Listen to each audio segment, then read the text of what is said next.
What's up, Puzzle Quest Nation? This is Matthew from Goblin Pile. I've got another video I want to show you guys today. This one is about the Masterpiece card, the Guilds of Ravnica Masterpiece card, Bloodbond March. Now, my teammate Lars70 cooked this idea up back when he won this card, and he got this card from an EP he pulled on. At first, it might seem like it's got too steep of a drawback. But really, what it comes down to is how you build the deck. The drawback comes from the fact that it doesn't just affect you, it also affects your opponent. So what it says is, whenever a non-token creature enters the battlefield, its controller exiles the top 3 cards of their graveyard. For each card exiled this way, reinforce that creature. If you'll notice, the language on that card does not exclude your opponent.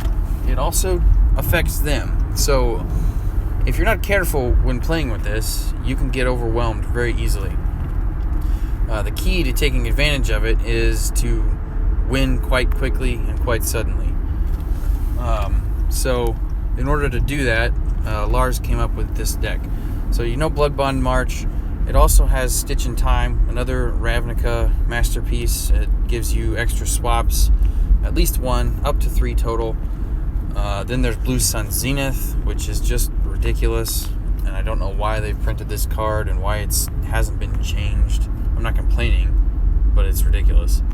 Now, this deck will focus on Gaia's Revenge as the one creature, because it's massive and because it's also got hexproof, and it has haste. So the idea is you drop this card, and with Bloodbond March, you win very quickly because it stacks up and gets gigantic. The next card we have here is Growing Rights of Iklamok from the Ixalan set. What this does is it pulls copies of GR. I'm going to call Gaia's Revenge that for shorthand. It pulls copies of GR into your hand and dumps the rest into the graveyard. Then we have Vivian's Invocation, or as some of my teammates like to call it, Vinvo, or even 6 if you're into Roman numerals. Pick one of the first 3 different creatures in your library, move it to the battlefield, then it deals X damage to your opponent's first creature, where X is its power.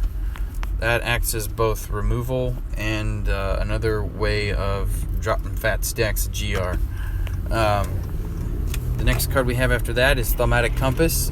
This card, we're not really playing it for the front side, it's more for the back side. So when you have this card flipped, it kind of locks down your opponent's creatures. So even if they manage to play something and Bloodbond March reinforces it, having this in play will lock their creature in place, and they can't attack with it, it can't do you any harm, which is kind of nice. It's a nice sort of backup, some insurance. Now next we have Connive and, I lost it. Connive and Concoct. We don't really care about Connive, that's not the point. The point of this card is to use the Concoct side, surveil 3, and then return the first creature from your graveyard to the battlefield. What you'll find is this is a very cheap way to get Gaia's Revenge into play. It only costs 8 mana. Gaia's Revenge costs 23. You're paying about 33% less for your GR by playing this card. What's even better is if you don't have any GRs in your graveyard and you surveil and you can dump one with this card, it will instantly bring it back into play. Pretty cool. The next card we have is Invert and Invent. Again, we don't care about the front side. The back side is what we want. Invent. Pick one of the next 3 spell cards from your library, fetch that card, and destroy the others, and then repeat this process. So this is a nice way to put cards into your graveyard that Bloodbond March can then exile as it boosts your GR. Finally, we have Thunderherd Migration. As my boy Baybar de Gobar likes to say, this is the best converter in Standard. I'm not being sarcastic. I'm sure he's not either. Okay, alright, so we're going to use this deck in a Standard Training Grounds, and we'll see how it goes. We're playing against Tezzeret 1, so I imagine this will be a quick win.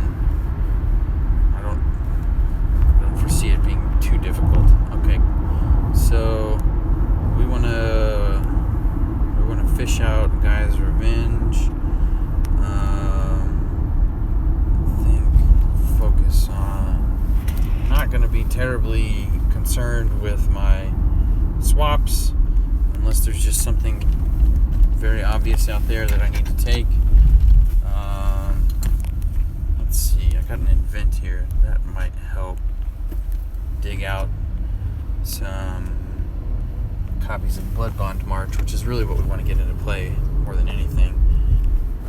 So I'll take this black and green, and that'll let me dig for some stuff.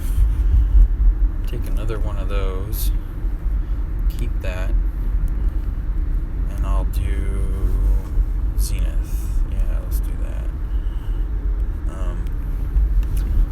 Yeah, I don't need to keep Guy's Revenge, so I'll dump that. I can get rid of Stitch in Time. I don't need that. So I suppose I can get rid of Vinvo. And I guess, yeah, I'm going to focus on getting my Zenith out there because it's that ridiculous.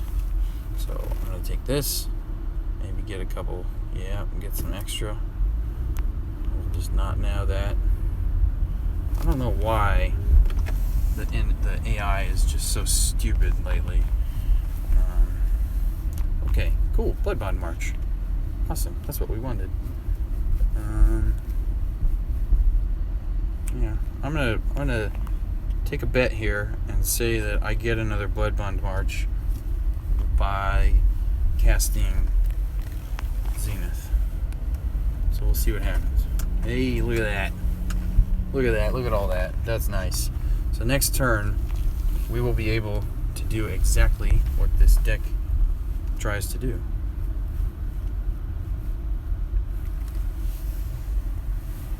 Okay. I can get rid of Invent Invert. Don't need that. What's most important here is that I put March out first and then concoct immediately afterwards, because what it's going to do is bring Guy's Revenge back into play. So I don't really see anything better than this match 4, so I'll take that, which will do the job. Go ahead and get rid of those. And look at that. We got a 64-36 Guy's Revenge. And just like that, we've won. Because this next turn, I might as well try to get another Guy's Revenge. So I'll use yours first. And then that. And then that. And look at that. 128 damage. Boom. Straight to the face. And that is how you use Bloodbond March. Alright, guys. Tell me what you think of that. Likes, subscriptions. I love all that stuff. I'm trying to really make this Goblin Pile page a bigger thing. So hit me up. All right. See you on the other side.